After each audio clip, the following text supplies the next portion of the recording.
Bab 1167, Adik. Brengsek. Pagoda kecil juga kaget. Sander Ye menghampiri Zala. Dia memandang Zala yang sedang koma di hadapannya, dengan keraguan di wajahnya. Tentu dia tidak salah. Saat itu, Zala meledak dengan aura garis keturunan iblis gila. Sander Ye jongkok di samping Zala. Dia mengulurkan jarinya dan dengan lembut menghapus darah di sudut mulut Zala. Baunya memang garis keturunan iblis gila. Walaupun sangat ringan, tetapi itu memang garis keturunan iblis gila. Dia sedikit bingung, bagaimana mungkin gadis ini mempunyai garis keturunan iblis gila. Pagoda kecil berkata, "Apakah dia adikmu?" Sander Ye menggelengkan kepalanya. Bukannya dia tidak berpikiran seperti itu, tapi dia hanya melihat-lihat dan ternyata garis keturunan iblis gila Zala sangat ringan, dan masih ada perbedaan dengan garis keturunan iblis gila miliknya. Apalagi dia tidak berpikir ayahnya akan membiarkan putrinya hidup terbengkalai. Kalau bukan adiknya, maka hanya ada satu penjelasan, yaitu dia sendiri yang menciptakan garis keturunan. Sander Ye mengerutkan kening, karena ini juga tidak mungkin. Pagoda kecil tiba-tiba berkata, "Aku ingat, bukankah awalnya dia menikahmu dengan pisau? Setelah menikahmu, dia menjilat darahmu, tetapi dia tidak merasakan ketidaknyamanan apapun saat itu." Dengan kata lain, garis keturunan iblis gila sebenarnya mengenali dia, lagi pula garis keturunan iblis gila kamu cerdas. Kerutan di dahi Sander Ye tiba-tiba semakin dalam. Pagoda kecil berkata, "Apa ada kemungkinan dia mengubah garis keturunannya dengan sedikit pengakuan dari garis keturunan iblis gila?" Sander Ye mengangguk, "Mungkin saja." Ketika dia berada di dekat Zala ini sebelumnya, garis keturunan iblis gila akan bereaksi. Rasanya dia sangat dekat. Garis keturunan iblis gila mengenal gadis kecil ini. Sander Ye melirik Zala yang terbaring tak sadarkan diri di tanah. Ekspresi rumit muncul di matanya. Dia membungkuk untuk mengambil Zala dan meletakkannya di tumpukan jerami. Dia menemukan bahwa darah Zala sangat aneh saat ini. Garis keturunan iblis gila di tubuhnya sekarang sangat lemah, tapi itu tetap garis keturunan iblis gila, dan itu bukanlah sesuatu yang dapat dia tanggung sekarang. Seolah memikirkan sesuatu, Sander Ye tiba-tiba berbalik dan berjalan ke tempat pria paruh baya itu meninggal. Dia mencari dan menemukan cincin penyimpanan di dunia ini relatif rendah dan tidak memiliki enkripsi, jadi bisa langsung dibuka tanpa energi spiritual sama sekali. Sander Ye mencari sebentar dan menemukan beberapa botol ramuan. Dia mengeluarkannya dan menciumnya. Akhirnya, dia menuangkan ramuan dari salah satu botol batu giok ke dalam mulut Zala yang segera mengalir ke tubuhnya. Di saat yang sama, Sander Ye mulai membantunya menekan garis keturunan iblis gila yang gelisah di tubuhnya. Ketika garis keturunan iblis gila di tubuhnya bertemu dengannya, itu seperti seekor tikus melihat kucing, dan dia sangat ketakutan. Hal ini semakin membenarkan dugaan Tuan Pagoda sebelumnya. Saat ini, Suto dan Bibi Jiang datang. Suto melirik Zala dan ragu-ragu untuk berbicara. Sander Ye menoleh untuk melihat ke arah Suto. Saat Suto hendak berbicara, Bibi Jiang tiba-tiba menghela nafas dengan suara rendah. "Gadis ini juga orang yang menyedihkan." Sander Ye memandang Bibi Jiang, sedikit terkejut. "Bibi, apakah kamu mengenalnya?" Bibi Jiang mengangguk, "Lia, semua orang di daerah kami mengenalnya. Gadis ini dilempar ke pemakaman massal oleh orang tuanya ketika dia berusia 4 tahun. Semua orang mengira dia sudah mati, tapi ternyata tidak. Dia benar-benar meninggalkan pemakaman massal dan merangkak keluar sendiri dan mengandalkan makan. Pada saat ini, dia berhenti bicara." Sander Ye sedikit mengernyit. Bibi Jiang melanjutkan, "Karena dia merangkak keluar dari pemakaman massal, semua orang memanggilnya Zala. Terlebih lagi, pada saat itu, anak-anak di daerah pengungsian pun tidak mau bermain dengannya. Sejujurnya, mereka sudah lama tidak bermain dengannya selama bertahun-tahun. Tidak tahu bagaimana dia bisa bertahan. Sander Ye melirik Zala di depannya dan terdiam. Suto menghela nafas dengan suara rendah, tapi gadis ini benar-benar orang yang kejam. Biarpun semua orang kejam di dunia yang bermasalah ini, sungguh menakutkan kalau saat gadis ini jadi kejam. Saat dia besar, dia membunuh orang tua yang meninggalkannya. Itu sungguh sebuah tragedi. Bibi Jiang menggelengkan kepalanya, mereka semua adalah orang-orang yang menyedihkan.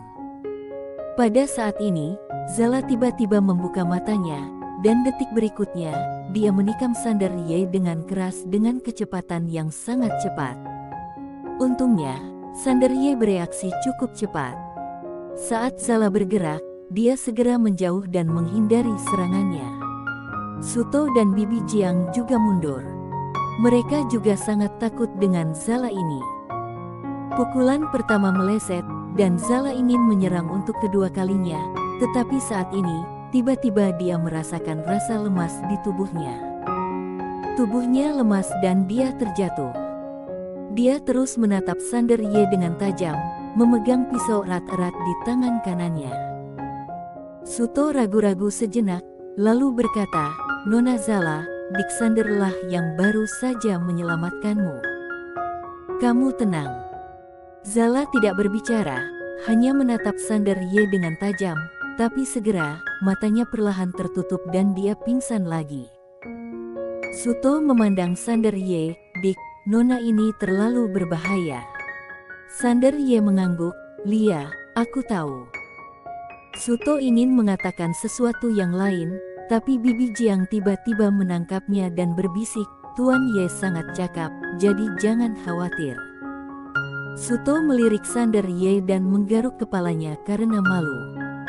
Sander Ye mengambil pil lagi dan memasukkannya ke dalam mulut Zala.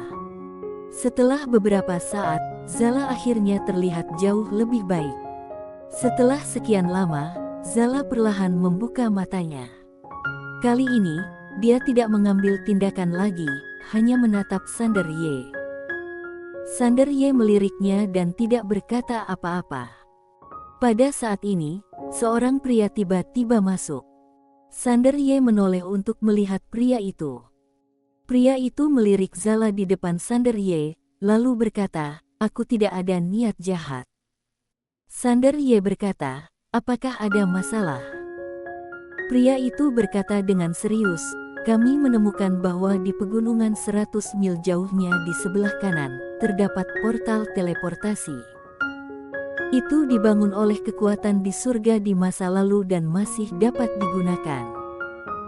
Kami ingin pergi ke sana, tapi di sana lebih sulit dan berbahaya, karena ada beberapa makhluk spiritual di tempat itu, jadi kami perlu mencari beberapa orang yang sangat pandai bertarung." Jelas sekali, Zala sangat hebat di mata mereka.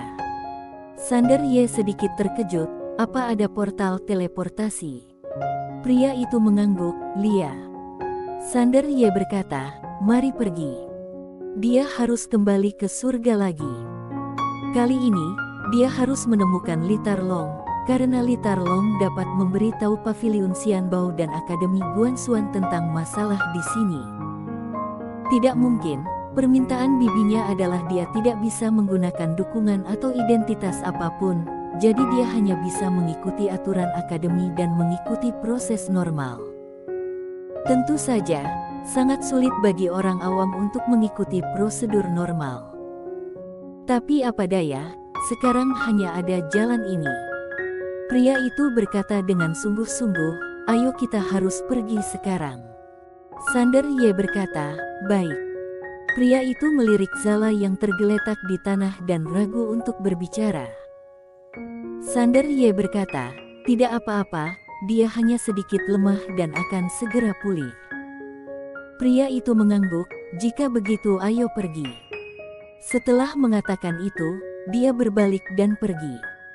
Sander Ye memandang Suto dan Bibi Jiang di samping. Kak Suto, Bibi Jiang, kalian tinggal di sini. Aku akan datang kembali membawa kalian ketika waktunya tiba. Suto dan Bibi Jiang sama-sama orang biasa, jadi lebih aman tinggal di sini. Suto mengangguk, baiklah Dik Sander, keselamatanmu harus lebih diperhatikan. Sander Ye mengangguk, lalu dia langsung menggendong Zala di punggung dan pergi. Melihat Sander Ye dan Zala pergi, Suto memegang erat tangan Bibi Jiang dan berbisik, Dik Sander adalah orang yang baik. Bibi Jiang mengangguk. Sejak dia tahu bahwa Sander Ye sudah memberikan satu-satunya token Tianxuan kepada Suto, Bibi Jiang menjadi semakin menyukai Sander Ye. Dan semakin merasa bersalah. Saat itu, dia sangat jahat. Untuk pertama kalinya dia merasa kebaikan suaminya adalah hal yang baik, karena tanpa kebaikan suaminya, Susi tidak akan bisa meninggalkan tempat ini dengan selamat. Terkadang, orang baik diberi imbalan. Sander Ye mengikuti pria itu keluar dengan Zala di punggungnya. Dia tentu ingin membawa gadis ini bersamanya, tidak hanya demi keselamatannya, tapi juga demi keselamatan orang lain. Gadis ini benar-benar tipe gadis yang akan menikahmu sampai mati kalau dia tidak setuju denganmu. Sander Ye mengikuti pria itu ke gerbang kota dengan Zala di punggungnya. Saat ini, lebih dari selusin orang berkumpul di sini. Selusin orang ini tampak seperti orang-orang yang jahat. Seseorang tiba-tiba berkata, Funo, apakah kamu yakin mereka berdua bisa melakukannya? Pria bernama Funo melirik Sander Ye dan Zala, bisa. Pria itu ingin mengatakan sesuatu yang lain, tapi Funo meliriknya dan berkata, berhenti bicara omong kosong dan ayo pergi. Pria itu jelas sedikit takut pada Funo dan tidak berani berkata apa-apa. Semua orang berangkat ke tujuan mereka.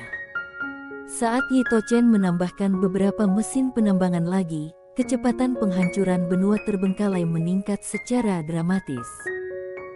Dapat dikatakan bahwa dalam waktu kurang dari setengah bulan, mungkin kurang dari 10 hari, seluruh benua terbengkalai akan hancur total. Saat itu, semua makhluk hidup akan mati. Sander Ye tahu bahwa tidak banyak waktu tersisa untuknya, dan dia harus pergi ke surga untuk menemui Litar Long secepat mungkin. Semua orang bergerak maju dalam kegelapan, dan dari waktu ke waktu di ujung pandangan mereka, aliran api akan memancar ke langit, menerangi langit seperti siang hari. 1 jam kemudian, semua orang memasuki pegunungan. Tetapi, sebelum memasuki pegunungan, pemimpin Funo menyuruh semua orang berhenti. Semua orang duduk di depan sebuah batu. Dia melirik ke semua orang, lalu berkata, makhluk spiritual di dalam pegunungan ini semuanya setidaknya level 6 dan sangat ganas. Kita tidak tahu berapa banyak makhluk spiritual yang ada. Jadi, setelah masuk, kita harus berhati-hati dan bekerja sama. Tidak ada yang diizinkan untuk bertindak tanpa izin. Semua orang mengangguk. Funo berkata, mari kita istirahat setengah jam dan makan kenyang. Setelah setengah jam, kita akan mengambil tindakan. Setiap orang mulai mengambil makanannya sendiri dan mulai makan. Tidak jauh dari situ, Sander Ye menurunkan Zala, dan Zala menatapnya tanpa berbicara. Sander Ye mengeluarkan bakpao dan menyerahkannya padanya. Sander Ye juga mengeluarkan bakpao dan mulai makan, tak satu pun dari mereka berbicara. 1/4 jam kemudian, semua orang berjalan menuju kedalaman pegunungan. Begitu mereka memasuki pegunungan, Zala di punggung Sander Ye pun mengerutkan kening, dan dia memegang gagang pisau di tangan kanannya. Bersambung.